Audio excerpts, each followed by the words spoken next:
Lo and behold, I quit. I did something I'd never done before in front of a live audience.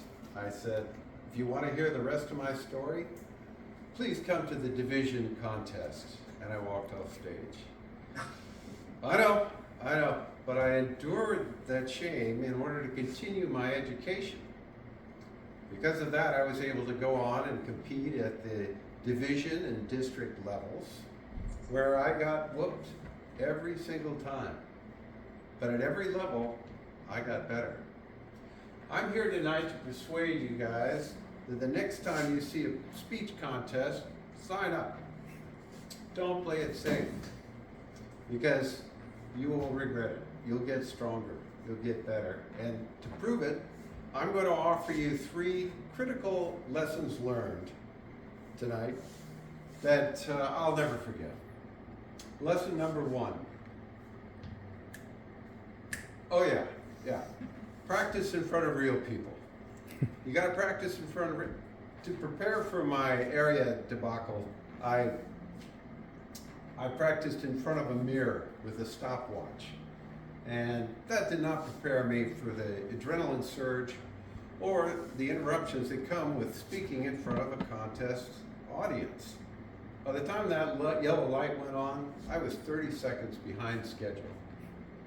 Oh, in short, you've got to practice in front of real people because you speak much slower in front of real people. Lesson number 2. A contest speech must inspire, not just entertain. After that area debacle, I went and gave my speech to the PR and Marketing Toastmasters Club, led by our own, very own Rose Kirkland. Hello, Rose. And they were not impressed. I was surprised. They said, that is not a contest speech.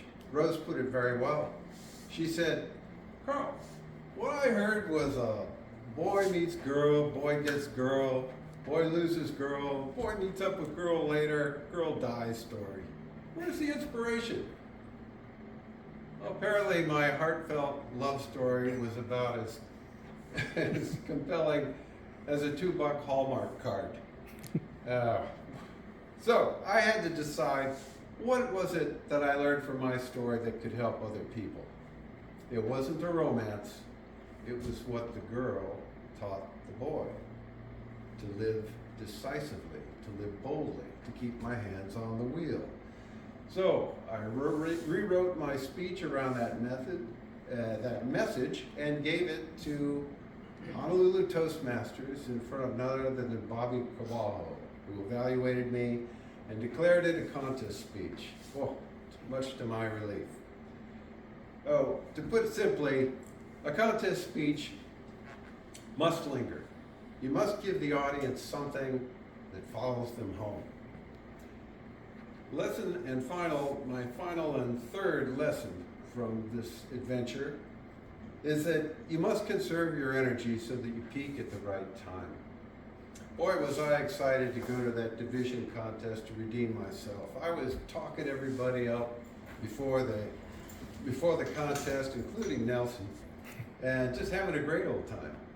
And my speech started strong, and I was just going along, and then suddenly in the middle of it, the bottom fell out. For seconds that felt like minutes, I couldn't remember what I just said.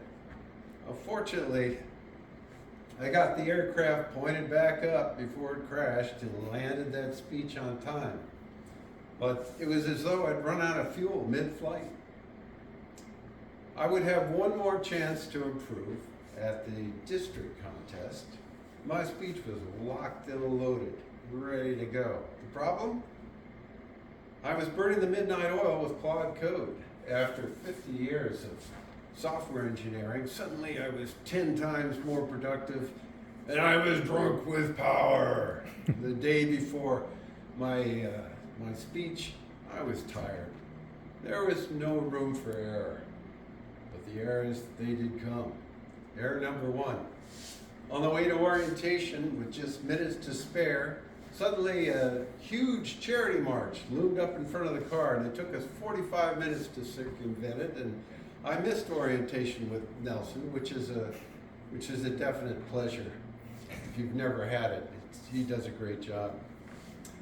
And then my speech started, and I experienced error number 2, which is my microphone fell off in the first minute. Oh my God. And then midway through the speech, error number 3 appeared, which was a phone went off in the middle of the audience, kept ringing, and the guy couldn't figure out how to turn it off. Somehow I came off that stage thinking, congratulating myself that, oh my, that was the best speech I'd ever given. Unfortunately, that opinion didn't age well. 3 days later, Nelson sent me a link to the video, and I watched it, and the only thought I had was, who is that flatliner, and what is he doing wearing my shirt? By the time you get to speak at a contest, you'll have given that bad boy 100 times. But you gotta make it feel fresh for the audience. So my advice is to practice lightly the days before a speech, and eat well and sleep well and exercise, and avoid all stress, including a lot of time on your phone, so that you can peak at the right time. In summary, I got whooped by the clock. I got whooped by honest feedback. I got whooped by technology, and I got whooped by my own lack of energy management. But each whooping rewired me. It forced me to adapt. So I'd like to leave you with this challenge. The next time you see a speech contest, don't play it safe, sign up. You'll be glad you did. By the time those few months are over, you'll be a stronger, more dynamic, more inspiring speaker than you ever would of just speaking to clubs. The only question that remains is, are you brave enough to take the whooping? John, take it away.